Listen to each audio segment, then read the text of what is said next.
don't know if Travis All went right, live or going not. live No. in 3, 2, 1. Boom.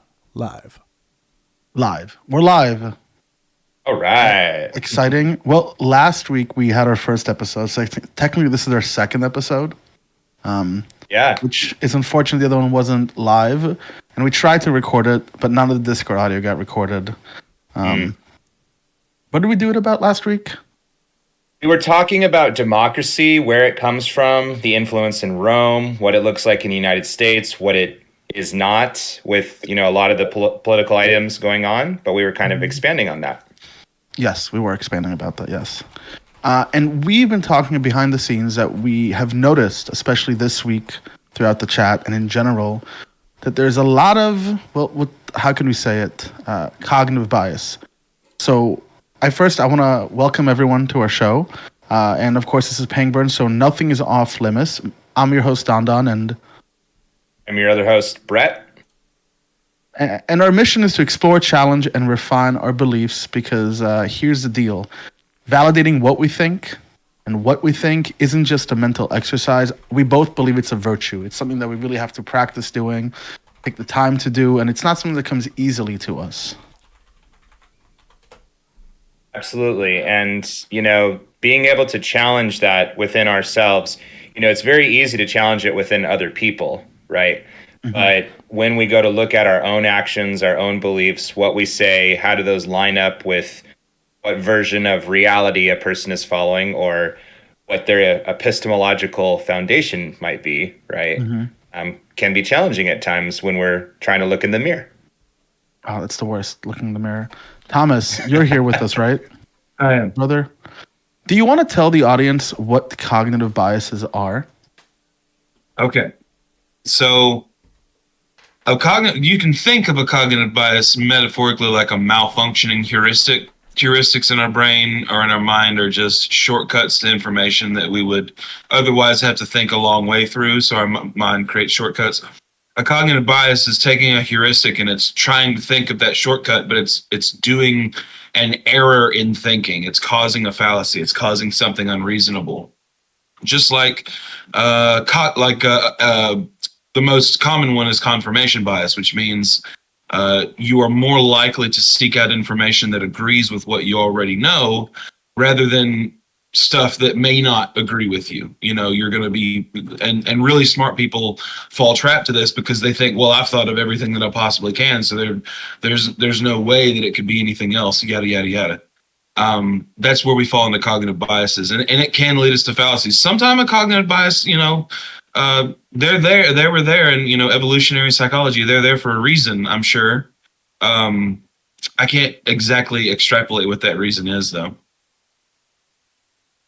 As in why it's there? Or yeah, I mean, we have reasons why we have heuristics. And I mean, I would assume that it's just like your favorite one, apophenia, right? That's a cognitive bias. Yeah. But let me just tell for those who don't know what apophenia is. Apophenia is when we make a pattern out of something that there's no pattern there, basically. It's like looking at the clouds and seeing a rabbit. Or looking at the stars and seeing a man with a belt. Or looking at a trash bag in the road and seeing a dog. Which is just so wild because it's like that pattern is being exacerbated or encouraged with some of the algorithms. True. True. And okay. seeing a man with a belt. I understood that. Or looking at a trash bag dip, deceptive image persuasion, where basically they'll show like a picture and have like a title underneath it and let the person who's watching develop an idea of what it is. And what you end up seeing with deceptive image persuasions is that people both on the left and on the right would look at the image and draw different conclusions based on that image to either substantiate their own narrative, right? So kind of like that picture in the Olympics where they thought it was the Last Supper and it was actually the Dionysian Supper or something like that. I don't know if you guys saw that. Exactly. That'd be exactly one of those. The most common where they'll just take review a snapshot of that's a something. title that just says, some people see, oh, look at this wonderful gay empowerment. Look at this. But there's nothing there. There's no statement being made. Or they'll make it look like something that it wasn't, basically. That's how cognitive biases tend to, deceptive image persuasion tends to work. So I just want to highlight a few key questions that we're going to cover, because we're also going to open this up to room discussions like we always do here. So the key things that I want to discuss is, how do we come to our ideas, and how do we affect our own beliefs and ideas, and how do we do so? I think that's a really important questions to answer if we're going to talk about how to overcome cognitive biases. So a good foundation in epistemology and a sound ideation of logic will help you. Right. So let's talk about critical thinking. Yeah. Right. Critical thinking is one way that we get to our beliefs. What do you guys think are some cognitive biases that we encounter while doing critical thinking, or traps that we can fall into when we think we're being critical but we aren't really? There's definitely a lot. One I would throw out there is the fact that what we debate is factual, observable reality with events that have occurred, like you kind of said with the picture influence there. What was it called again? Deceptive image persuasion, DIP. Okay, deceptive image persuasion. So take that and align it to the fact that, an event will occur, and there are sometimes, or maybe most of the time, if we're being fair, that it could be interpreted a couple of ways. And so people can use critical thinking and say that they've reached a certain, conclusion. But like we said before, our cognitive bias, our culture we've grown up in, our political persuasion that's been drummed into us since we were little because of parents or guardians, whatever it is, right? It can influence that cognitive bias so badly that we, our critical thinking, we might be doing it to a certain degree, but we're also not accepting a reality that is outside of it. So there's kind of seems that there's a conflict. So it's almost like, you might have the logical structure and you're rational, but your premises are not true, right? So you'll have like all of the things in place that would make you think you're being rational, but if your premises aren't true, your conclusion's not true. What is that? Is there a name for that, Thomas? Say it again. When your premises are, when your argument is sound, but your premises are false. It would be unsound. It would be unsound. It would be unsound. The problem is that you can't have a syllogism without sound premises. If you can have a valid syllogism, but if the premises are not sound and true, then there's no reason you should accept the conclusion. Gotcha. But I think Brett, you highlighted something important that a lot of people don't think they take as seriously as they would like to take it. That our own backgrounds, culture, familial history, and experience really shape a lot of the beliefs that we hold, or even how open we are to changing our beliefs. Let's give all of humanity, let's slow down and give us, our credit, right? We are biological species, roughly 100 to 300,000 years old. For much of that time period, we had to, you had to know whether there was a lion in the bush or not. Because if not, we're dead, right? And so over, the thousands of years through our biological history, we've probably been responding to threats. We had group association, which thousands of years ago, you may not have questioned it as much, because if so, you could have been ostracized really quickly, / it could have meant the survival or deterioration of the group. And so, we're sitting here now where a lot of those threats have been neutralized. Most people, not all, but most people around the world don't have to deal with wild animals, in a regard, although maybe that's a big city bias, But even in rural area, it's not as bad as it used to be, right? Like no one in rural Nebraska is dealing with cougars and bears on a regular basis. Yeah, there are people, but very rarely. Yeah, they might in Montana or Alaska, but we have more defenses against that. So now we're sitting here, and it's like, okay, other things have been questioned in the last couple, centuries or whatever it might be. And just to take a very, easy example, you can see how, a person really who is like deconstructing and maybe deconverting from their religion, or someone who has changed a political party in the last, decade or so because they've come to realize that their parents or guardians were very biased and they found new information on their own. That's a difficult thing to do, especially when it's what you've been told since you were very young and you even got into be a teenager or in your 20s, and you're now trying to realize, oh, wow, so much information I had was wrong. Does that kind of put it into maybe a little bit of a challenge? It does. I think again, the things that we have access to definitely shape our perceptions, right?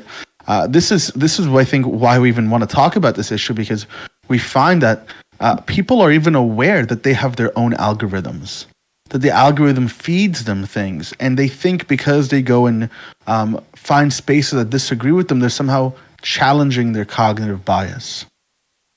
A lot of times, going to find a debate with someone, going to try to challenge our beliefs by having a conversation with another person, is really us interested in validating our own beliefs. I see a lot of people come into this Discord, come into these chats, interested in validating their beliefs, and when they get a pushback, or they get upset, or they're not interested in actually exploring another person's opinion.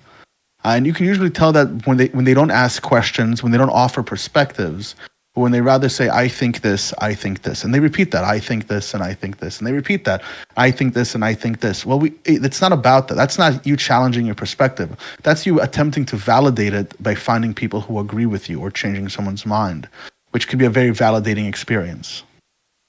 Thomas, not to put you on the spot, but what do you think psychology has to tell us about this challenge we all have here to some certain degree, right? Because we're all fallible, potentially. But what do you think psychology has to say about this challenge that Don was just talking about? Give me something real specific. Sure. Don, do you want to rephrase one of the main points there? I was listening, but I just want to know what specifically I need to respond to. Is it like when you go to challenge, when you go to, you believe you go challenging your belief, but really you're there trying to validate it through an argument or trying to convince someone of what you believe? Like preachers would do, right? I think preachers are not going to challenge their beliefs. They're going to try to change people's minds to validate their own beliefs, as opposed to actually engaging in a conversation where you're trying to understand the other side. Is that what you were getting at? Yep, that's what I was getting at. I don't know if there's a name for that psychological phenomenon. Do you know, Don? I don't think so. No. Yeah. I don't think there is. I think that's just something that we've come across. Yeah. Maybe we should name it. Maybe we'll name it the Pangburnism, I don't know, or Dondonisms, or how about Thomasisms? Hey. How about neuralisms? Oh. We went too far. We overshot the runway. We overshot. Well, I think that, it's a challenging topic, right, to at some degree have, because, how much of our thought and beliefs and our acquiring of new knowledge, how much mental energy does it take? How, what effects does it have within the body and system that we're somewhat unaware of? I've seen very clearly at times when I've had conversations with people about, why do you believe in the religion you do? They're very nervous about it because, what happens if the person happens to make some points where you feel that all is false?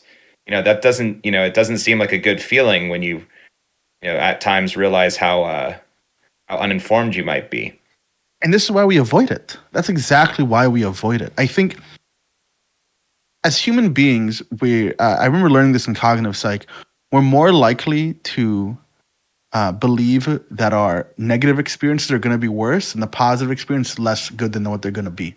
Mm-hmm. Do you remember the name of this? That's actually a fallacy, but I can't remember the name of it now. Well, it's a thing. So someone can look it up for us in the chat. Someone could look at it, please. But can you restate it? It's that we overestimate how negative experience, how bad they're going to be, and underestimate how positive. Pretty sure that might be negativity bias. Negativity bias? Yeah, something like that. Yeah. So, I have it pulled up. What is it? Sure. Negativity bias refers to the psychological phenomena where humans tend to give more attention and weight to negative experiences, emotions, or information than to positive or neutral ones. This bias can affect perception, decision making, and memory, often leading people to focus disproportionately on risks, criticism, or adverse outcomes. Yep. Yes. Negativity bias. I knew So it was that. so even when we're not consciously aware of it or explicitly aware of it, we still operate that way. So we'll spend less time hovering over things in our feed that we don't want to see, or that make us, or that challenge our biases in a sense, and in that way keep it out of sight and therefore keep it out of mind. And a good way of, and this is where too, a good way of dealing with confirmation bias, I believe, is knowing that you're going to do that, knowing these things make you uncomfortable, and simply taking less time to pursue them, right? So a lot of times you would say, oh, I need to go challenge my bias, and you'll dig right into the things that make you uncomfortable. You'll sit for an hour reading the opposing opinion, or you'll hate watch Ben Shapiro, or whatever it is that you're going to do, or you're going to hate watch Kamala Harris. But what you're really doing there is increasing the way you're going to feel worse about it. You're going to be less receptive to taking those ideas. Slow it down. Spend less time. Don't go full in. Don't dive straight into the deep end of the people you disagree with, because you're less likely to actually change your mind, learn something about it, and come out of the other side positive. And this is why a lot of times you see people who, in this community, who are really angry at a certain side will just straw man it completely. They'll never actually understand what they're saying. They'll make this characterization of the argument or oversimplify it as a way of rejecting it without really understanding it, because it's too much to deal with it. Mm-hmm. Which is so why a step in debates and a process of just conversing with another human, like steelman, is just such a great tool, because it forces each person to slow down and to adequately try to tell the other person what they think they're saying and what they're implying and such. Just language can have tone, like a lot of things, right? But then the other person... Oh, sorry, I thought you were done. No, it's all good. It's just... I was just saying some people are impossible to steal, man. Yeah. And it becomes really challenging, because then you go to ask them if you did it right. And for some of them, they will, until you say it to a T, they may not admit that you did it correctly. Mm-hmm. But, it's something to consider, just because when we're talking past each other, if we really want the best dialogue possible, shouldn't we study, for if we really care about it, the study of dialogue, how we present our beliefs to each other, how we are not going to, what's our first rule here? Good faith, right? Like how we're always going to maintain that. Yep. Yeah. And I think about sincerity and genuinity as well. I think it's important to what's the word I'm looking for? If you got to verify and develop your own idea. I think before you even challenge another person's idea, make sure that your idea is developed. What that means is being able to understand, I think, your idea from around 3 different levels. So the first one is, does my idea make any sense? Where are the logical holes in my ideas? That's like the first level of developing your idea. For example, there's an easy one in this community, my belief in God. What God do I believe in? A lot of people can't even begin to answer that question. You ask them, what God do you believe in? And they look at me like a deer in headlights. The Christian God. Well, which one? The Protestant, the Catholic? Which God are you talking about? And this part is, well, which one? Which God are you talking about? Which belief? Is it unique to your own? Is it one that I can just point to in the world? This is what it means developing our ideas. It means taking the time to really sit through and think about our own beliefs, because without doing that, without really taking the time to break down and develop our own ideas, we cannot even begin to challenge them. And a lot of people will do the challenging before developing their own idea, thinking that they're challenging their ideas, but really they're just confirming it. Thomas, any thoughts, or do you want me to go? Oh, no. I mean, this type of confirmation bias and this type of, everything that Don said, I'm just mainly agreeing. Well, agreement is good. Let me ask you, Thomas. Or Brett? What's one idea that you're currently you have a belief in, but you know that you haven't developed it far enough? Sure. I was actually looking at this the other day, not just for the class I teach, but also just as general knowledge. I thought the separation of church and state was a lot stronger than I had once believed. No, I believed it was stronger. And then I went to look at some actual criticism of it and realized that there is some legit criticism, but it's still not, it's still a solid foundation. And I admit, and I was thinking about all the things we were saying earlier about this bias and realizing that when I refused to actually go watch some videos of the Shapiro-like individuals and see what the arguments were, I was engaging in that bias. And part of it was I was concerned that I was going to hear something that tried to give religion and government more credit, which, I think every person should be able to be any religion they want to be as long as they're not harming others, but it has no place in government. But when I went to watch the video, I realized, I need to formulate my thesis and foundation further. A bit further, right? You were lacking the development. How about you, Thomas? Do you have one? I was trying to sit here and think this whole time, but I don't know what I believe in that I don't have evidence for. Trying to think well, it's not that you don't have evidence for. It's just something that for example, I know I studied psych and I have a minor in philosophy. So those are things I'm really, really confident talking about. I have beliefs regarding physics and mathematics that I know are not developed enough. So archaeology, I have beliefs about archaeology that are probably unfounded because I don't know everything about it. I am interested in archaeology too, so there's probably more study that I need to do in that. I think a big one for me, and something that has been brewing up, and I'm sure you've heard me talk about it, Thomas, for the last year and a half, even more, is determinism, free will, compatibilism, that stuff. I have been in the process of developing this idea slowly and surely over time.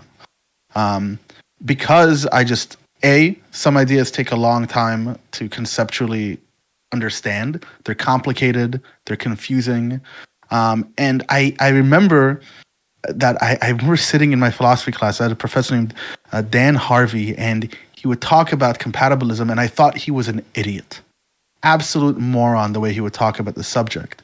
But as I developed my own idea of determinism and materialism, I kind of wait, I see where he's coming from. I see where he's getting at the point where the qualia is not a material thing, where free will, it might not be real, but there's something compatible. All of these things began to make sense to me, but it wasn't because I went to challenge my deterministic views. It was because I was developing that idea itself. So a good way of... So basically, all I'm trying to get to is that a good way to fight your cognitive bias is simply to develop the idea that you already believe. Really try to develop it. Really sink into it. In a sense. And when you come to an idea which potentially confronts what you know, we might be thinking the thoughts, but they are ideas after all. And unless it literally could put your general safety at risk, that might be one thing. But a lot of other ideas, we think, I don't believe that, and I don't believe that can be real or that has any validity. It's well, have we done it due diligence? Given the topic. Okay, so we know that one way we can affect our beliefs is by developing them. But how about physically where we orient, where we look? Do we actually have control over that? Do you actually have control to choose what your algorithm gives to you? Do we have control to change our geography? What do we do when we're in that situation where we're just being bombarded by all of this information online, not online, within our family? What do we do here? And this is open to anyone, by the way, not just the panel. If you don't mind, I think that obviously the algorithm is this, nebulous thing that not even the content creators or probably even the company know how to truly control. But there are steps in every single, networking platform or social media or TikTok where you can supposedly choose not to see this content anymore. And if you put effort into it, it's very difficult. You can pretty quickly curate your feed, but then you need to ask yourself, okay, now that I've curated my feed and got all the stuff I like and removed all the stuff I disliked, did I now just create an echo chamber for myself? And did I maybe there's a person that's slightly adjacent to my position that I also alienated on accident? So it's like, it's the issue of you don't know what you don't know. Until you don't know that you don't know. Oh, that was a great point. That was a great point. So I've noticed, I think it was yesterday or the day before, and there was a lot of people on just making tons of claims. I think I jumped into the chat, and someone was talking about half of doctors get their prescriptions wrong. That's a huge claim. And when you ask, where's the evidence of it? Well, my friend told me. Or someone would say something like, oh, they're banning specific race books and LGBT books in California. You look it up. You find that actually California was one of the only states in the union to pass laws where you can't do that based on race or sex, remove any books from any library. Just because it has the N-word in it, that's not a reason to not teach it, right? And go ahead, Don, sorry. I think that a good rule, a heuristic, a shortcut to help us overcome cognitive bias, and I always like flipping things on their head, where it's like, oh, instead of how cognitive bias are caused because of shortcuts and heuristics, let's use a shortcut and a heuristic to stop cognitive biases. If I see something on social media, if I see something on a news article, unless I have taken the time to verify it, I simply withhold belief. Period. End of story. Unless I've done the work of developing this idea, studying it, I simply go, I pull the Donald Trump and I go, some people said this, but I don't really know. Right? I just keep it there. And that's I think that's really honest to do such a thing. Just say I some people said I saw it. I guess I don't know. Yeah. I wonder, and I don't know where you want to take it. Oh, DJ, did you have a quick comment? Yeah, really quick. Like just right on top of Don. Like I hear people make a claim, and then when I ask them, they send me a Twitter post of a guy that knew a friend that read the title of an article that said that something happened. Like, thanks for the evidence, bro. Mm-hmm. Yeah. No, people are wholly fucked when it comes to sourcing research, proper research, like academic, collegiate research. It's wholly lacking. And Don, can you repeat your last point, just like what you had gotten to? Which point was that? It was the one that CJ was responding to. Sorry. Oh, but the friend? Oh, just if I get anything off of social media, I just say that I saw it on social media. Just be very present of where you get your information from, and kind of like make checklists in your head. If I got it on social media, I just don't believe it. Period. No matter what it is. And that's all right, but you can just say, I saw it on social media. Where I wonder, okay, I remember my point now, where I wonder where that could potentially be challenging, if there's like a natural disaster in your area kind of thing. So maybe part of what I'm also putting on my radar is, how relevant is this story to my, sense of well-being, my general safety or something like that? Because if it's a story about, Bitcoin having a huge issue, it's like, okay, all right, like you said, is it real? How truthful is it? Am I looking at my sources? I'm on social media, right? But if it's a direct thing that comes to talk about, like, the hurricane coming in like 5 miles from my house, like, shouldn't part of it also be the relevance of the story, to like I was saying, my general safety, or is that looking too much into it? No, I think that's a good point, and that's an oversight of something that I said. There are some things, and now we're getting back to how our brains developed and how our evolutionary psychology, how the evolution of our psychology has helped us survive. I think Michael Shermer uses this analogy all the time, and he goes, if you were a prehistoric sapien walking through the savannah, and the brush moved next to you.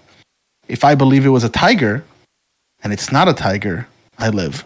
If I believe it was a tiger and it wasn't and it is a tiger, I live because I run away. But if I think it's the wind and I'm right, I survive. But if I think it's the wind and it's a tiger, I die. And here, our brain is guided towards making these errors. But it's also these errors that make us survive. So if I'm on social media and I take things there as a fact, or I take things as true, and there's something that can save my life, and I also take that as true, like a hurricane advisory warning, or unsafe smog, or a storm incoming, or whatever, or a tornado alert, and I believe that, I'm most likely going to live. And I think that if any of us, if I was on X or Instagram and I see some sort of like big flood New York City warning, and I'm probably actually going to listen to it without verifying it somewhere else. And that is, and here we're at a crossroads again. But there is the also fear, right, that people might have, even if we have it at a subtle subconscious level, of like, I don't want to say being disassociated from the group or kicked out of the group, but is maybe parts of this psychology in where like a lot of people don't end up voting independent or Green Party because they're afraid that their vote won't count, and they're engaged with a political party that really can't win the electoral system. Or like if someone's like shouted down in a video, where they make a comment like criticizing the video, and then the followers in it just go crazy on it, so then we don't like pursue the conversation. I'm not sure how that aligns, but I was just thinking about that. Well, here, let's look at this. I'm scrolling through X right now, hoping to find something in real time that we can take the steps to go through and try to verify. So It's a video of RFK, and the headline says, "You cannot trust medical advice from medical professionals." Right? So first thing you should do, watch the video. But if I just scroll through it and go, RFK says you cannot trust medical advice from medical professionals, and I just take it as is, you already fucked up. You already failed. You've messed up. Right? So let's quickly watch. Let me quickly watch the video. Okay.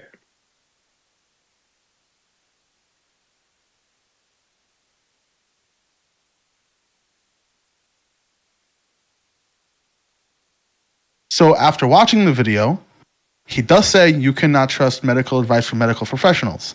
But as he continues, says, it doesn't mean that you don't have a doctor and you shouldn't listen to the doctor, but you should take your healthcare into your own hands.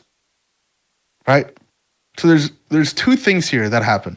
One, I saw a quote. I challenged that quote by watching the video. And now I saw the video. Now it's 14 seconds. I can go ahead and go, okay, let me go watch the whole hour. That's something that I might not be able to do. But what I can do is look up, Google, should I trust medical advice from medical professionals? Or let me develop that idea. What would it mean for me to say that I should not trust medical advice from medical professionals? What would we look for? Let's develop the idea further. Thomas, what do you think you would look for? What would you need to see to not trust medical advice from medical professionals? Or anyone in the chat.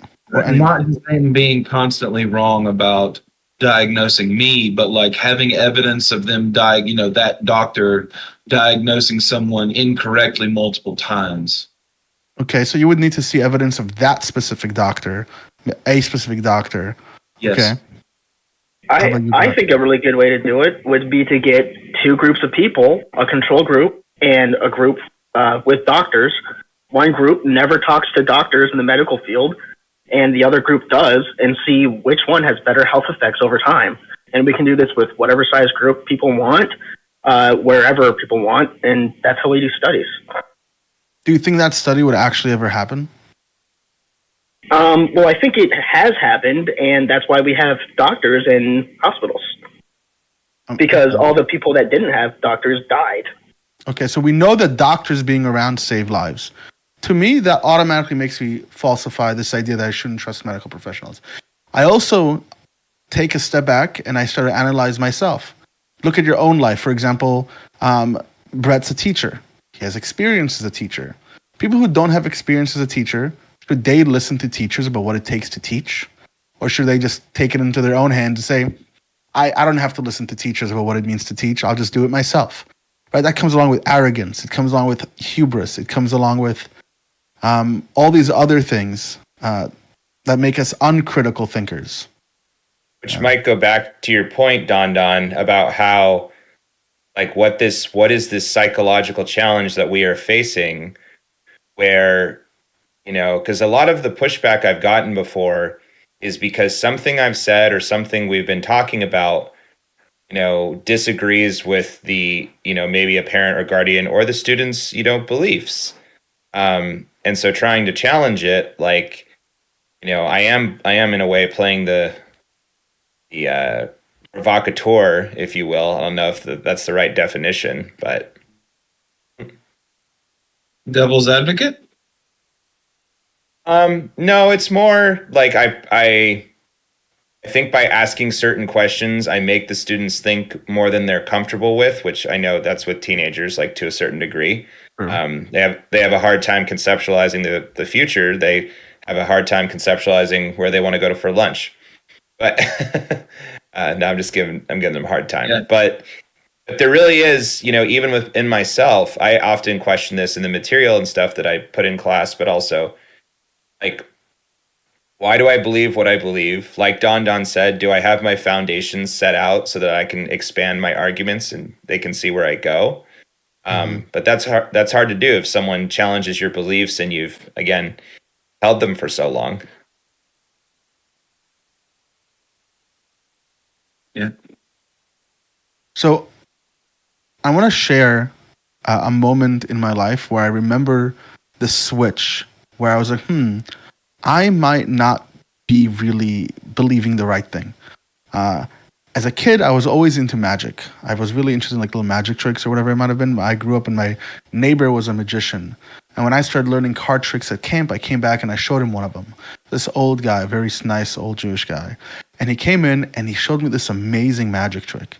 I was like, wow. He's like, I've been a magician for 20 years. And he gave me a book about magic. And in that book, there's a whole section about mentalism. I thought that mentalism was crazy. He basically was teaching me how to manipulate people. I just learned how to manipulate people. That's all I learned how to do. And years later, I'm very religious. I'm studying in Brooklyn with different rabbis. And on the TV, there is, for those who don't remember, Long Island Medium. It was on the TLC channel or whatever it is. Her name was Teresa Caputo. And she would do cold readings and hot readings and trick people that she's talking to dead people.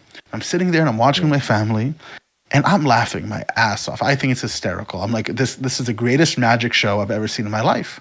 So this is pranks. And then I realized, wait, this is not a prank. These people think that she's doing this. And my mom next to me was like, oh no, she is talking to dead people. I was like, you can't be serious. I know she's not talking to dead people. You have to be kidding me.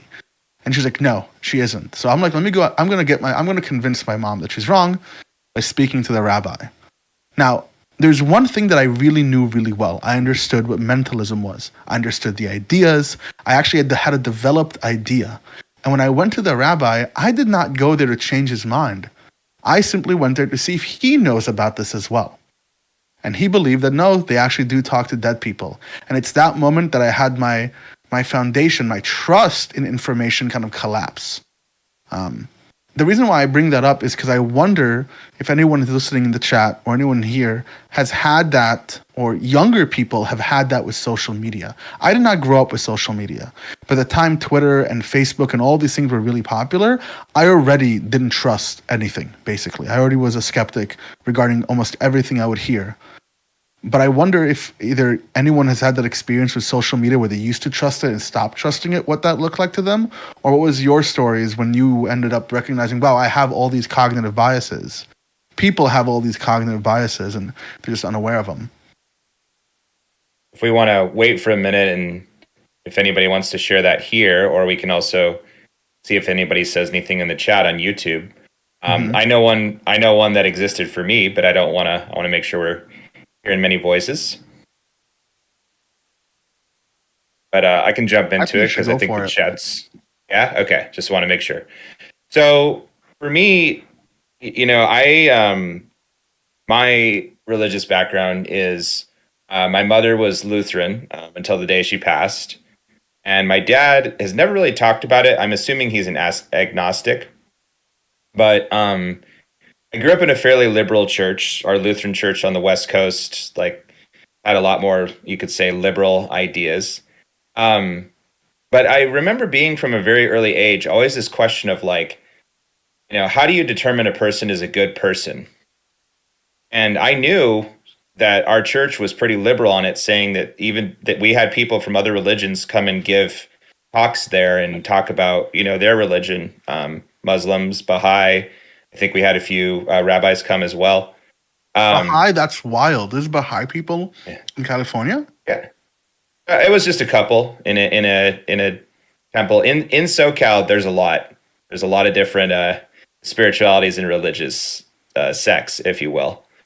But let me get to it so I don't take up too much time. Essentially, I came to a point where I was like, a good person just has to be a good person. Like, this can't be related to any sectarian, position, because even though, different religions, history and conflicts and stuff like that, it has to be beyond what religion or what political party or what group association I have, because it's just evident. Like, good people can exist all the way around the world, right? Mm-hmm. But what I found in the challenges often is many people that I talk to, they're somewhat limited in their scope of like their area of the world. And then when we go to talk about like religious other, majorities in other countries and stuff like that, they don't have a good grasp on it. So we aren't able to further the conversation, which might just be a US thing, only knowing about our country's history versus can you name like, 10 countries in Africa? But can I name 10 countries I don't in know. Africa? I don't think I can. Maybe like 3 or 4. South Africa, pushed, maybe, but Gambia, Nigeria, Congo. Zimbabwe, Congo, Madagascar, Africa, Egypt. Morocco, Algeria, Tunisia. Yeah, Tunisia. Yep. Did we say Egypt already? I said Egypt. Sudan, Somalia, Ethiopia. Ethiopia. We can do. Okay. By the way, I don't know if you. Yeah. I don't know if you noticed it, but around 7 or 8, you said Africa. Did I? By accident. Yeah, you did. I heard that too. Africa is a continent. No, the country of Africa in Africa. Okay. Yeah. Okay. Africa is right next to South Africa. And the capital is Africa City. I think I meant to say Egypt. Instead of Africa. Oh, there goes the algorithm. Okay. Oh well. Just kidding. All right. Cool. So what about that experience made you think that like made you be more skeptical about certain things? Yeah, just noticing the trends, right? You go into many of the more I don't want to say conservative religious sects, but just going into many places where conversation can only go so far. There are only so many questions you can ask. And there are certain questions you are even not allowed to ask. And that, it was very difficult to get some people in different places I visited even admit that the person in the other religion, like not everyone has, fundamental human worth, but there was a very like, oh yeah, but that person's not going to heaven. So therefore that's the thing that, caps out everything else. Like it's the most important. And I'm like, yeah, but that's your belief. That's not a real tangible thing you can prove. You can't prove there's a heaven or hell. You have no evidence of it except claiming that one person figure in your religion came back from it and talked in is a living God or whatever else it is. It's mostly Christians I'm talking to. But they can't, there comes a point where I'm trying to see how I can further the conversation on my end, be respectful and listen to ideas and such. But we can't even, agree on the fact that, like Noah's Ark, by all scientific measures at current, right, is not a possibility. that it occurred the way it did. And not unless they had some way to make steel back then. yeah, and the boats and the architecture and how old and all these other things and the animals obviously being the most evident, right? Like the fact that that's where we're starting with a baseline where part of our culture has said like, no, this is a factual historical event, and throughout most of history, you were not allowed to question what the governing body was, when they used religion with the state, when countries had, France or whatever country it might have been, you couldn't question them, right? What's his name? Galileo going on to house arrest because he, I forget what he was showing in the telescope. But the clergy there, instead of going to look at his telescope, they showed him what he was going to be tortured with. Yeah, he was the one who came up with heliocentrism, right? Yeah. So the sun being this center, yeah. Well, yeah, that exactly. was Copernicus was heliocentrism. Oh, okay. What was Galileo then? I think it was similar. One of the planets. I'd have to look it up. It's been a while. I thought the one who said the Earth was not the center of the universe was Galileo. Am I wrong about that? Let's ask. Please do, because I'm very lazy. It was a Copernican revolution, right? I thought that might be it, though. Yeah, it's one of the two.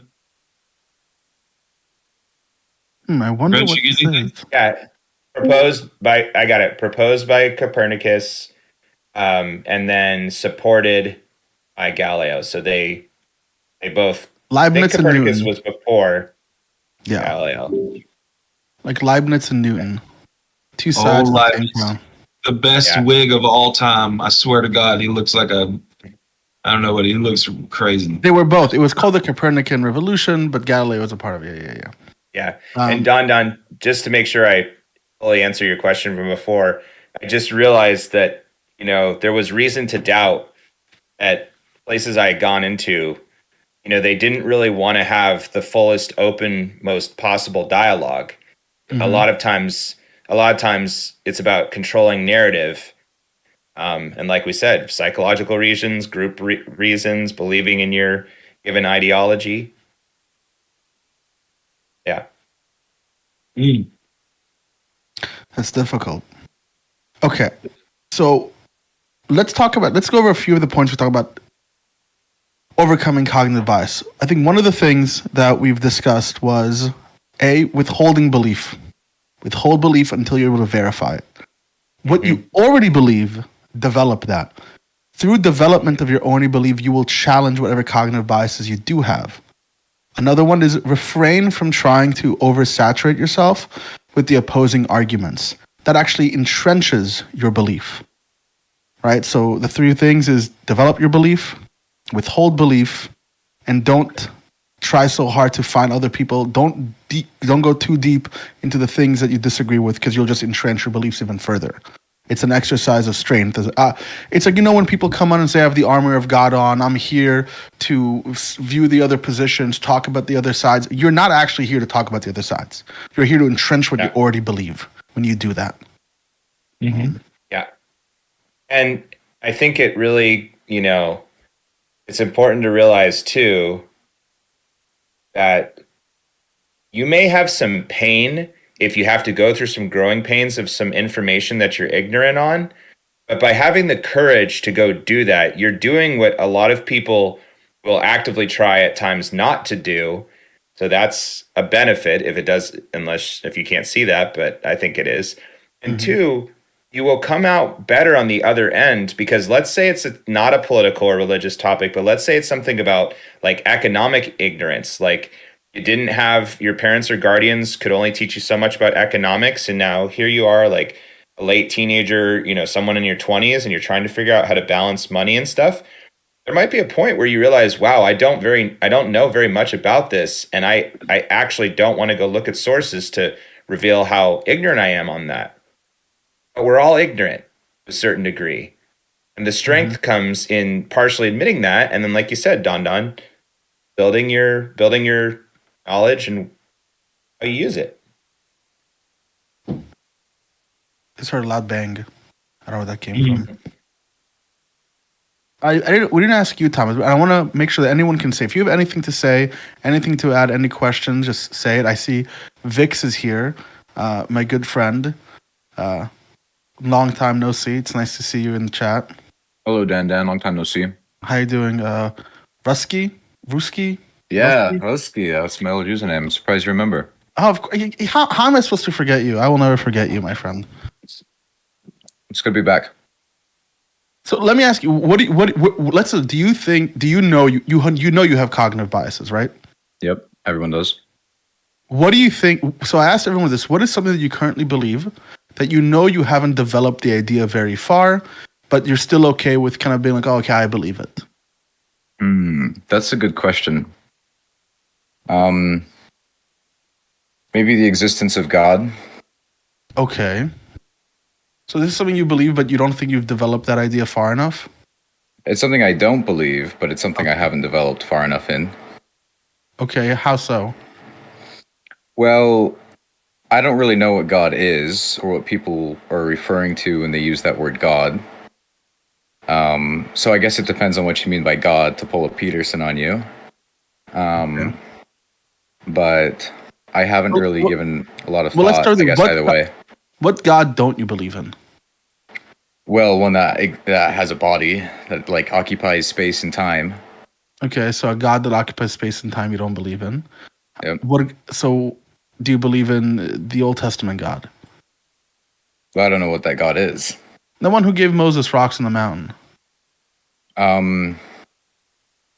Well, earlier, I think it was Benson that was talking about the narrative of Noah's Ark. Mm-hmm. And I think there's a lot of value to be derived from ancient mythology, but I think it's safe to say that they are not scientifically sound. So, no, I don't think that God, from a scientific perspective, exists, that like actually gave... I don't even think Moses even existed in history. But as a narrative, as something that's a part of a myth that can move people and organize them together, and there's also revealing aspects of that I think are actually true about reality too. So yeah, I see what you mean. I mean, it sounds like you've actually developed this idea pretty far. Why would you say it's not developed? It's not developed to a point where I'm satisfied with it. Okay. Yeah. Could I elaborate? And I promise to time myself on an example. No, go ahead. You can ramble off as long as you want. So Vix, hope you're doing well, man. An example I would give to you that I've thought at length about, and I've come to some conclusions on, is that the origin story itself is mythology, and that the problem with that is not only is there sexism that derives from it, and people are very openly willing to say that they blame half of our species for wrong things, and also that it doesn't have any validity in geography or time period. And there's no proof that's ever been found of it. Whereas East Africa, where we're actually from because of the number of people who have peer-reviewed and checked sources on that would be a great story to dive into. And about how humanity really isn't that different from one another. We have different melanins because where we've grown up the last 100,000 years. We have some different ideas, and yes, there might be things to hash out, with given points. But that story could unite or try to unite humanity, whereas the garden tells us we're sick as we're born, which to me is just humans already have enough problems. We don't need a false sense of guilt. So that's something how I would take instead of Noah's Ark taking. I would agree with the false sense of guilt. I would agree with the false that sense too, of guilt. Benson. I think the idea of original sin, especially understood by the Protestants and Catholics, is absolutely detestable. Yeah. Sorry, go ahead. There's a little delay. I mean, perhaps that's a bad example to give. What do you mean when you say an example of something that I'm I would be biased about, but want to investigate further into it. So how was I? What were my processes to make sure I wasn't suffering? No. my own I'm just cognitive saying. bias, or- I'm trying to answer Dan's question, and I might have given a bad example. Oh, that's okay. I just something that you believe, or anyone, or something that you think, or an idea that you have that you just know you haven't developed, or you know you saw it on social media, and it intrigues you. That's it, because we can go through the process of trying to address cognitive biases we might have in general about things that we believe or think about. I mean, the easiest one for me is anyone can know me. I grew up in Israel. My family's from Israel. In the beginning of this conflict, I just didn't talk about it. The beginning of the Israel, for months, I just didn't talk about it. I was quiet. I just made sure to go through slowly everything to try to figure out what I think, so I can challenge I have a bias against my own biases, which is a problem to begin with, because you end up not self-gaslighting. But the whole point is that, what are some things like that you know you have a bias in, you know you have a belief in them, and you have to kind of slow yourself down, and we can just go through it together live, you know? Dan, I think what you're saying is really good. I used to have a good example with like abortion, but then I think exactly the process you're trying to guide us through. Okay. How about guns? Yeah, okay. Sure. Uh-huh. I guess, yeah, with guns specifically for me, it's kind of more general than just guns. For me, I do have possibly some cognitive bias in the difference between like autonomy, ensuring autonomy for as many people as possible, but also, you know, wanting people to be alive and not dead. And sometimes if you grant specific autonomy, that is, it could be completely reasonable for a person who is based in autonomy to say, hey, we shouldn't have regulations around, you know, raw milk. This is actually an argument we're having in another channel, or AR-15s. But also, we know that if we deregulate in this way, more people will probably die. And for me, I can't tell if I'm rationalizing myself out of that and saying, oh, well, it's okay if there's a death here, if there's more autonomy here, or if I'm actually like in some cognitive bias where I'm not sure if I'm rationalizing or I'm still experiencing it, you know? Okay, that's completely fair. So it sounds like you're in the process of developing the idea. That's what I'm hearing. I feel like it's pretty developed, but the issue is that it's developed to the point where I'm realizing that there are significant side effects, right? Okay. Okay, so you think you're developing it to the point where you're kind of like looping yourself into something?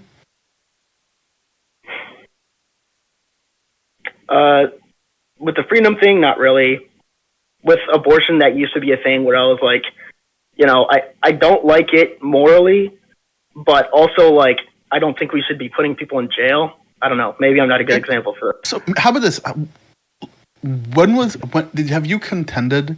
How much pro gun control articles and information have you read? I try to get through as much of it as I can. Sometimes I just can't stand it because of how I was raised and the misunderstandings in there. But I try to listen to like Gifford's Law and even the guy that you sent me his book, Don. I've watched a lot of his videos and lectures now. I don't remember his name. Oh, I don't know if I usually just go to the Harvard T. Chan public policy information regarding gun control.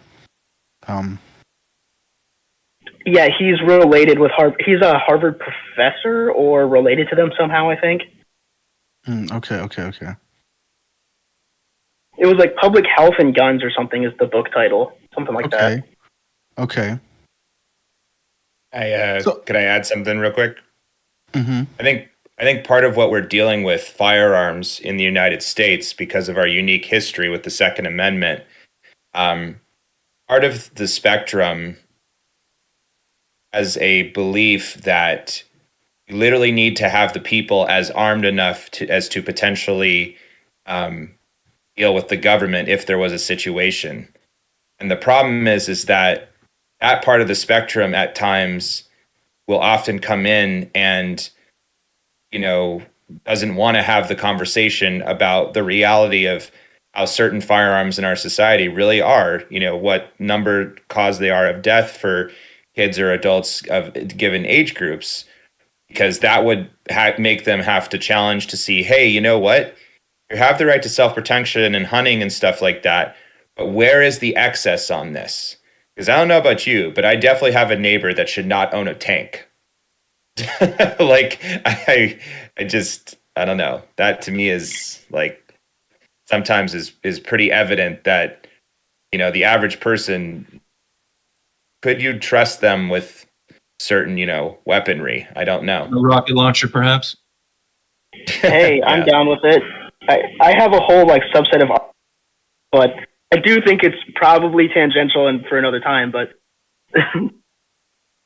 So real quick, just the king of here, I changed your role. Just disconnect and reconnect, and you should be able to speak. Yeah, there we go. I think we can also server mute, unmute them while they're in, and that's fixed it for me typically. Well, I don't know why they keep disconnecting. They should just be able to reconnect and speak. It shouldn't be a problem. You don't have to keep disconnecting. You should be able to speak. Can you try to speak? Okay. Yeah, I'm trying now. Okay, I can. Okay, it's I can not hear lagging you. anymore.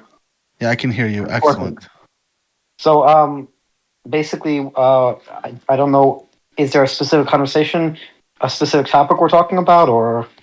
We're talking about. We just had a whole little discussion about cognitive biases. How can we each try to overcome them? And we're kind of sharing. Can I just Yeah. just one thing? I came because I thought this is a philosophy themed community, and I would like to discuss some of that if you'd like, or. Well, you should try to talk about what we're talking about, and it definitely. Philosophy is related because we can go with different criterias of truth, how we determine truth, what are your criterion, what is your epistemological standard. We can talk about all of that stuff. Yeah, that's a good point, Dan. I mean, what do you mean by philosophy? That's what I don't understand. What we're doing is philosophizing. We're trying to make sense. I mean, make sense of reality, or between reality and our bias. What that's not present. I mean, Kierkegaard, Nietzsche, Foucault, Heidegger. And we want to talk about continental philosophy. Mostly continental philosophy. But we're not talking. Are you an idealist? I'm a Jordan Peterson type. Okay, so you're basically like a postmodern idealist. Conservative, Jungian, somewhat existentialist type. Well, I mean, you talked about continental philosophy, and their main belief in ontology is idealism, so that's why I asked. Yeah, I mean, but not all necessarily. I mean, No, not all of them. But you mentioned every idealist philosopher from Nietzsche all the way back to Foucault Hegel, wasn't an idealist. everything. Foucault wasn't an idealist. Foucault wasn't an idealist? Foucault was a postmodernist. To my think he didn't even talk metaphysics. Yeah, which is why Thomas said a type of idealism and postmodernism, like Jordan Peterson. Mm-hmm. I don't even know if Jordan Peterson counts as a postmodernist. I think he does. He thinks truth is a narrative. He thinks that I consider myself a critique metamodernist. postmodernism, but he's very postmodern. The great book called Jung and the Postmodernist. Jungian ideas and archetypes are extremely important to postmodern thought. Why doesn't this caller just engage in the philosophical topic that's already being talked about right now? I can't believe you would come into a room of people and just say, "I want to talk about this." Okay, we can talk about what you guys were talking about. I'm sorry. No, but I'm actually interested in that right now. So let's go ahead and talk about your cognitive bias. You came into a room, and one of the things that we talked about is coming in to try to talk about the things that you want to talk about. Right? Someone comes into a room and they try to be like, "Oh, I want to come defend my ideas. I want to come talk about my ideas." Do you think you have cognitive biases about your beliefs regarding these specific topics? Probably a little bit. How would you challenge those cognitive biases? Because you clearly have them. You came into a room. I tend to believe in a Socratic method as being a very useful towards sort of breaking down. I like what I don't know. You basically have a core idea, and then you have a bunch of ideas that rest on top of that. I like going from the ideas that you're talking about all the way down to the core assumptions, and then sort of exposing it. And that I believe. Let's talk about facts. Let's talk about facts, specific facts. Yeah. How do you because you came into a room wanting to talk about what you wanted to talk about. Okay? So the question is, let's analyze, why did you want to do that? Why did you make the decision to come into a room, not care about what other people were talking about, and try to shoehorn what you wanted to talk about? Because, at least from what I've seen on the Pangburn community as a whole, these types of issues do come up, and I figure if this is an interest of mine, because I'm interested in truth and meaning and these types of questions, that I could discuss with other educated people about this. But that's what we were doing. We were trying to. Yeah, but that's not what I asked. I asked, why did you not care about what anyone else was doing here? And just because you came and said, I wanted to say something for a while. You've been in the chat listening, obviously, but you didn't care about what we were doing about. Why did you not give a shit about what anything was happening here? From my end, Thomas's, but like, why would you want it to say was so important? I'm interested in discussing cognitive biases, but I believe that when discussing something like cognitive biases, first we should assess the sort of, you could say, here, that's the top level. Let's dig down onto what you consider a bias by digging into what you. Yeah, we already did that. We already way past that. So let me just as an olive branch here. We do, what's your name? The King. We talk about all those philosophers that you mentioned, all that stuff we talk about on our website constantly with other people. We talk about everything from Hegel to Nietzsche, all the way up the fucking chain of continental philosophy. We talk about all that stuff. We talk about truth. We talk about truth in an epistemological sense, and we talk about truth in a meta sense. We talk about all kinds of things dealing with metaphysics, logic, epistemology, ethics, and aesthetics. Everything. So we will not throw that in the garbage. I think Don was just trying to say, as best he can, like, what is the cognitive bias that drives people to only focus on what they want to talk about? Maybe that's a better way of putting it. And how they want to talk about it. Perhaps the fact that some people just are not born with the cognitive equipment to relate to others in the same way that other people can be more empathetic. Perhaps that's a problem of perspectivism. So you think that you lack the empathy, and your lack of empathy makes it hard for you to challenge your cognitive biases? Well, I don't completely lack empathy, but I'm perhaps less. It's perhaps harder for me to understand where another person's experience is than other people. I think part of it is genetic. But I could be wrong. Okay. May I ask a question? Are you neurodivergent? I haven't been diagnosed, but I've been told before that I display signs of autism on the spectrum. Yeah. Yeah, that's what I was getting at. I just didn't want to be rude. That doesn't mean that your opinion is worthless, by the way. I just wanted to get a kind of feel for who you are. Okay. We really appreciate you coming in with passion to talk about a topic. That's awesome, because we really do believe in as open conversation as we can have. But as Don was saying, the main focus we're trying to look at tonight is cognitive bias, and why that occurs and how it occurs within ourselves, and how do we properly challenge it. So that's kind of where the show was flowing towards. Yeah.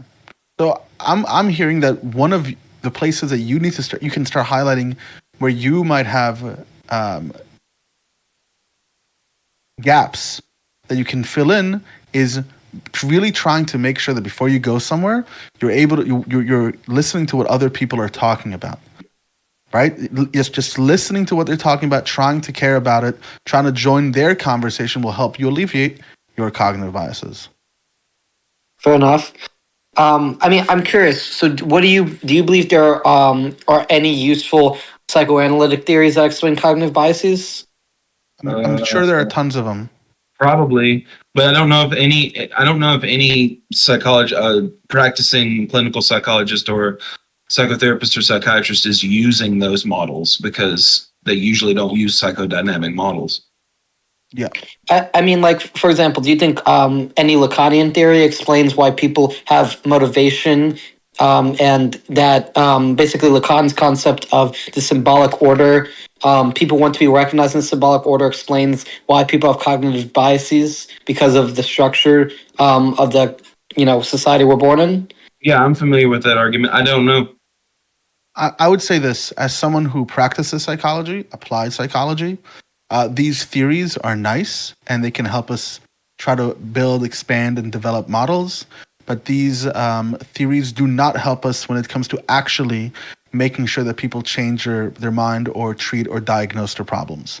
So, with that being said, I do not think that Lacanian analysis is pragmatic in its ability to help people address their cognitive biases, their cognitive distortions, or many other things that they're dealing with. I understand. I mean, I was just going to ask, if you are a practicing psychologist, is there any... I'm not a practicing psychologist. Oh, I thought you said you I do work with people with special needs and stuff like that. Okay. I mean, do you think there's any school of thought in the sort of social... I presume you consider yourself a social worker? No, but sure. Regardless, is there any like methodology you use when assessing somebody with special needs? And behavioralism. You think behavioralism is the best model? I think behavioralism is one of the models that's really helpful with special needs population because of the lack of verbal ability and cognitive behavioral therapy that you can apply to them because of the lack of cognitive ability. I mean, I don't know that much about behavioralism. I've heard of it. To my understanding, the main thing that psychotherapists use nowadays is cognitive behavioral therapy. Most of the time, people like psychotherapists will use CBT, but there's like 100 different types of it, and there's like 100 other different types of theoretical ways. I mean, Foucault and all them had probably not Foucault. Lacan probably had ways that he, that were specific to him. Mm-hmm. Well, this is cognitive behavioral therapy is actually a great example because what it does is it forces you to look at your thoughts as behaviors as well. But I have this thought, it's a behavior, it's a reaction to something. They're automatic. They happen to me. I don't choose them. And it's about being aware of these thoughts, being aware when I have a belief, when I don't have a belief, that can kind of help us try to start learning to deconstruct our own patterns and being the very first types of CBT like REBT and stuff like that were influenced directly by Stoicism, especially with Albert Ellis. Mm-hmm. And I can't tell you, the King, I can't tell you with any degree what Don and Thomas just said, like how much that's helped me in my life. Like being able to realize that my thoughts come up. Okay, I'm angry, I haven't eaten, I'm tired, I'm feeling a past memory because of something that just triggered me in the present. But to be able to walk through that, like anybody listening who, wants to get serious for 30 seconds, like it's helped me so much because you just realize that things like meditation and breath work and, things you might do if a person has, panic attacks to try to ground themselves, those kind of things. Like those they've helped me immensely work through a lot of challenges I've gone through in my life. Can I say one thing real quick? Yeah, go ahead. It feels good when a bias is there and you're not impulsive, you don't act on it. And you kind of just say, I'm just going to not be impulsive and take my time and see if I could learn more about whatever it is that's whatever it is I'm looking at. Just learn about it more, and when you realize, like, okay, I was wrong in making that judgment, that impulsive judgment that I had, that bias that I had. I'm glad I didn't act on it. It feels good. It feels like you dodged a bullet. Yeah, and you grow as a person, which is challenging, but to have the courage to do that, really can help you thrive when something that looked like an insurmountable obstacle happens. And then you break it down, the things you think about and why you think that, and the small steps to address that obstacle. Like really, our consciousness is so great in that we're able to do that. Maybe not all problems don't get solved. Let's not be naive, right? But it can help a good amount of challenges that you're thinking about and how you deal with that. I want to address I think that's that where. Sorry. I want to quickly address something that I see in the chat where it says Pavlov is the father of behavioralism and it denies the inner world. It doesn't deny the inner world. It's basically saying that the best way for me to analyze someone's behaviors, because psychology is a study of trying to predict and model human behavior. That's how thoughts being one of those things. It doesn't deny the inner world. It simply says that when I observe an animal, when I observe a human in their natural habitat, I don't have access to it, so I have to develop a model irrespective of it. Cognitive theorists say that through talking to someone, you can start modeling their thoughts and their cognition. And that really also is predicated upon the ability to teach someone how to talk about their thoughts. You don't have the language, the constructs, or the emotional intelligence to even bring that out. You can't even begin to analyze a person's cognition. For example, if I ask someone, "Are you feeling anxious?" Like a lot of people do that with their kids, but like, "Oh, are you feeling anxious?" And the kid will just look at you, and they don't know what anxiety is, right? So, it's when you're nervous about something. All of a sudden, anxious and nervous mean the same thing when they don't. So yes, it doesn't deny the internal world. Go ahead, Hubris. I think that's where something like maybe like a mindfulness meditation practice come in, because we're not very good at being aware of our inner life generally. We tend to just be talking to ourselves all the time like a crazy person, but inside of our own minds, to where if we said these things out loud, people would think that we were insane. But when you can actually learn to slow down and realize that you're being caught up in thought patterns and in thought biases, you can't break them until you can realize that you're experiencing them. So I think that that's just another maybe hidden benefit of meditation that people don't realize. Yeah, and the great part about that too is it's not sectarian. Right. It's a practice that any human can engage with. And noticing that breath work is one of the first things to go, when you get angry, frustrated, or, whatever else it might be. So your breath goes, and then I might be spiraling thinking, and then it, becomes challenging from there. Well, and like you guys were talking about DBT earlier, I went through a lot of DBT when I was younger, and the first thing that they teach you is how to identify a feeling in your body. So instead of saying, like, I can't remember who was talking about it with children, but instead of saying I'm anxious, you say like I'm feeling maybe tightness in my chest, and like my shoulders feel like I have knots in my shoulders and stuff like that. However a person feels something like anxiety or anger. So even being more aware, like you were saying about breath work, and sort of expanding that to your whole like the physical body, like being more aware of what's going on inside of me as a whole person can really help globally me understand what's going on with me and how I relate to others, for whatever that's worth. I think the main criticism I have of behavioralism is that while I do believe you should be able to study people's being in the world, it sort of ignores the internal, first of all, value judgments and subconscious motivators that I believe influence people. Which it deals with. I was just going to ask, are you at all familiar with Girardian mimetic theory?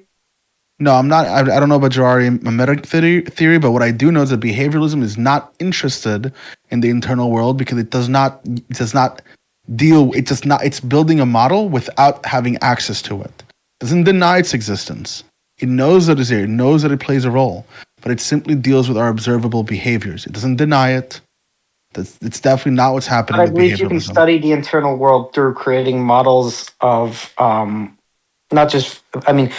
even just psychoanalysis, but just general models based on values and phenomenology and neuroscience. I don't necessarily believe you can't get access to the internal world. Okay, but let's say you're dealing with a client who's nonverbal client, very low functioning, special needs.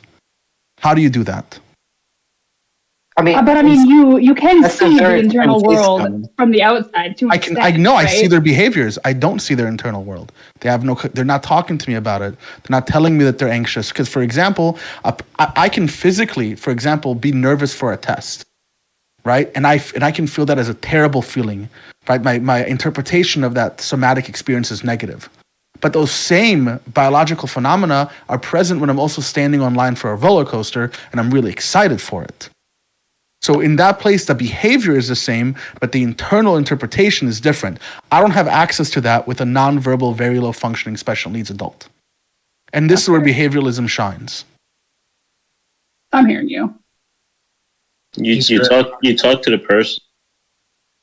You just don't look at them surface. You just don't look at their face and alone. You just engage and see if you can get a read on the person, how their minds are. If they're okay, just socialize. How's it going? What's up? Yeah, sorry, go ahead, Niv. You want to finish your quick point?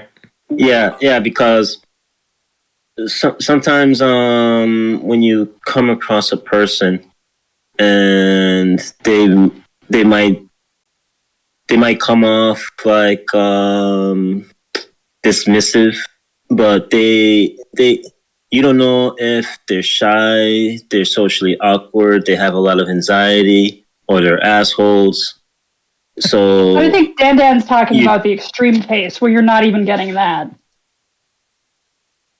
Yeah, there are patterns. Nivik, I think I see part of where you're going with it. There are patterns that human beings engage with, right? Behavior patterns. There are predictions you can make when you see any type of response. Don is making a point, though, that there are times where that isn't always necessarily available.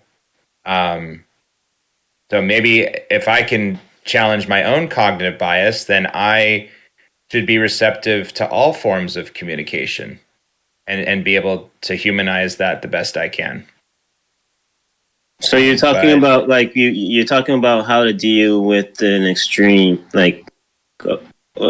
of a person that's mentally ill. No, Don was talking about behaviorism, specific case. Yeah. I also want to again say DBK in the chat. No one's against psychoanalysis. No one's against CBT. I was asked what I think is one of the strongest theories, and I think that behavioralism is one of the strongest theories because it's able to be used across a multitude of species.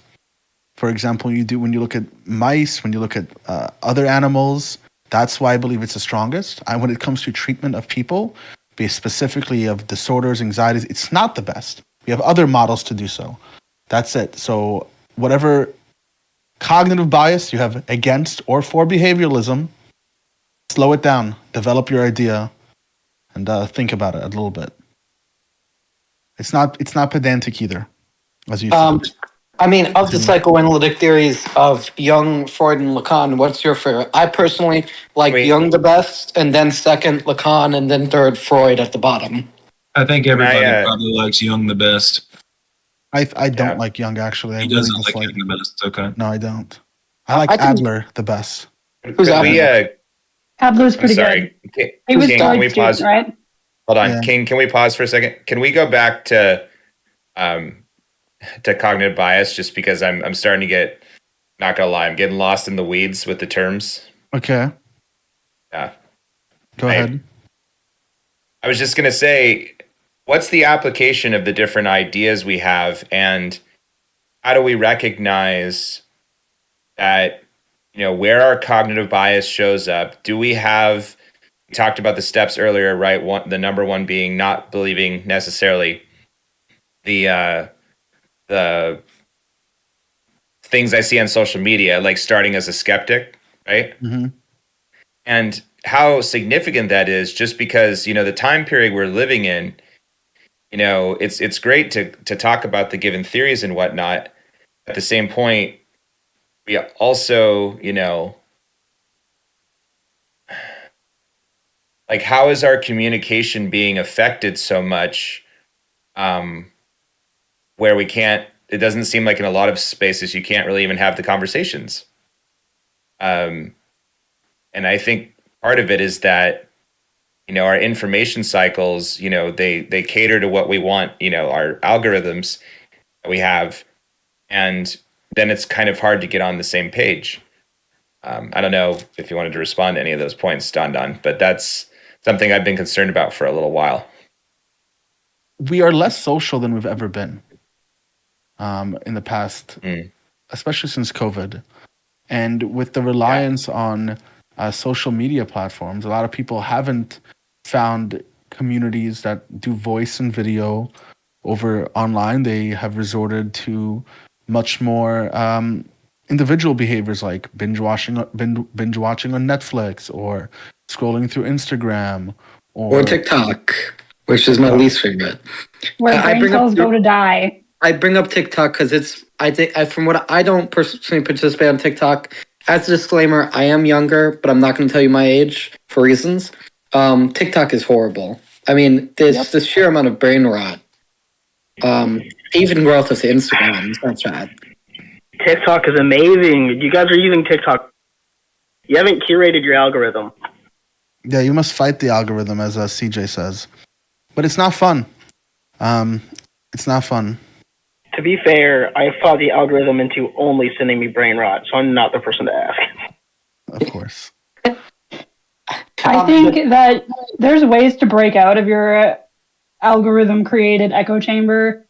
I mean, sometimes you just have to look for differing opinions. You have to actively search for them. And if you become self-aware enough to realize that you're caught in an echo chamber or just like a closed feedback loop, then it's now upon your shoulders to search for contradicting information. Real quick, if you have never read the book Amusing Ourselves to Death, Public Discourse in the Age of Show Business by Neil Postman in 1985, I highly recommend reading it or finding segments of it, just because it addresses this challenge that we've now had for the last, 50 to 80 years since we went, not just movies, but TV and stuff like that. And how it really, what are the good sides of it, but also what are the downsides of it? Because is it even training us more? Are videos training us more and faster to have worse cognitive bias? I don't know, but it could be something. Well, you know what? The algorithm does push at us things that make us more angry, that make us more upset. And that is specifically feeding into our cognitive bias, as we spoke earlier about negative. What was it? What was the term again? Negativity bias. Yep. It feeds straight into our negativity bias. Yeah. I just wanted to say what I was bringing up earlier. CJ, you're breaking in and out a bit. Earlier when I was saying Girardian theory, the reason I was saying that is relevant is because basically Girard's theory was that people have a mimetic desire to imitate others, and this leads to mimetic rivalry. So basically, I don't think he's by any means an orthodox Lacanian, but when you consider the Lacanian concept of desire of the object petite a, the object you can't have, for Girard, when you see somebody else with something, you want to imitate them because you don't have it. I think the way this ties into discussions about algorithms and social media is that when people see nonsense, or when people see what's fed to them by the algorithm, people are gravitated towards what others see as in vogue by the culture, and that's what leads to likes and attention distribution to what's popular, but not necessarily what's healthiest. And so in this sense, I think one of the big driving factors that people have is, you could say, imitation of others. And this does lead to problem in the digital age, where the people who are the role models that are influencing others are not necessarily the people who should be the highest in a meritocracy.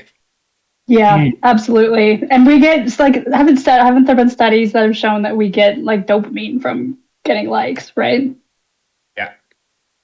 Mm-hmm. And so it's just ridiculous. People do things, they follow trends in order to get likes. And how many people realistically can be a trend setter? Not very many. So most people by default are going to be following the trends, unless they're just doing their own thing and not interested in following the trends, and it amplifies the trends. Real quick, CJ, go ahead. You were very nice in raising your hand. Yeah, I just wanted to say, like, I guess take back my statement about TikTok a little bit and agree with Cubis and Brett here in that, like, it's a really good algorithm for, like, having fun, but it's not great for learning things. Don't go into I don't think that you could ever curate your algorithm in a good way to actually, like, learn. I mean, I haven't been on the education side of TikTok, but, like, don't base your entire knowledge set off of TikToks and your favorite 3 TikTok guys. Be very careful. It's fun for memes. Education, be very careful. Well, the fact that we... Sorry, real quick. The fact that we are unsure about, cell phones and iPads being given to babies so young right now, and we're wondering what's a healthy amount of time and exposure, etc. How does it affect a person's cognition for reading and stuff and things later on? Those at least need to be conversations. Who's unsure about that? Hold on, let me finish, please. Not that we all have to go back to just straight books, but how much have we questioned it in the last couple of decades, where there might be some benefit to it, and there also might be, I'm not saying we have to keep cursive handwriting, which I love to do, but it's becoming obsolete, but we should at least have the open conversation about it. That's what I wanted to say, Don. Mm-hmm. I would say that there absolutely is an open conversation about it. I would say that perhaps my side, which is the side of don't fucking give kids iPads, is slightly hostile because why would you do that? Why would you do that? Their brains need to play with things and learn, and it's like there's little brains get addicted to it. You take it away from a child and they scream. That seems bad. I just want to ask Cubis, are you at all familiar with Abigail Schreier's work? No. Okay, I would recommend you look into her. Abigail Schreier, SHRYER, or what? IER. RER. Can you summarize it and as relevant to the point? It's basically she discusses a lot of it's related to transsexual issues, which is not directly related, but about how much the education system is failing children. But I mean, it's probably too much writing to summarize in this Discord call. Well, we are at the end. Because they're illiterate. They can't read. So Brad and I don't run a long show. We do an hour and a half because we're old and we need to go to sleep. But you're not listening here. I'm sorry if you guys thought I was being hijacked. No, it's okay. We're all good. You were fine. You're fine. We're totally past it. So we just want to go ahead, Brett. You want to give some final thoughts before we're going to move this whole conversation. By the way, anyone listening, like, subscribe. You know how it is. Follow, ring the bell. Come here next week. We'll be doing a show on the weekends every weekend. We can move down this to the not live hangout, but when it comes to the live hangout, we're actually going to have to cut it short. We're done for tonight. So any last thoughts by anyone about anything they want to say about cognitive biases? About cognitive biases, yeah. So, am I saying you're Israeli? I grew up in Israel, yeah. So, to what extent do you think, as an Israeli Jew, you were raised with cognitive bias to how you see Arab and Palestinian culture? I mean, I support Israel. I think the Arabs are in the wrong, but we can continue this conversation about this topic in the tavern in just a moment. Yeah. Wait, we're going to the tavern? Yeah, we're ending the stream right now because we don't go very long when it's just me, Brett, and Don. Okay, where's the tavern? We'll get you down there. I'll drag you down there when it's time to go. Okay. CJ, you want to go real quick? Okay. Just hold up, bud. Let them finish their stream real quick, and I'll get you down there. Can you mute King? Thank you. Yeah, we'll get you there. Yeah. CJ, you want to go? I just wanted to say one thing. Like, if you feel like you're having a bias experience, try to ask yourself, after you realize that cognitive bias, are you trying to rationalize yourself out of it and say, oh no, it's okay if I'm in this cognitive bias?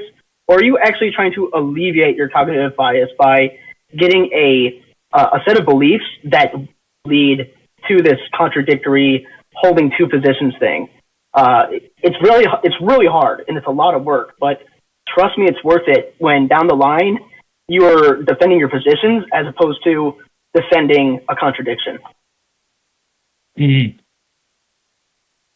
Definitely. Yeah, Did you want to anything?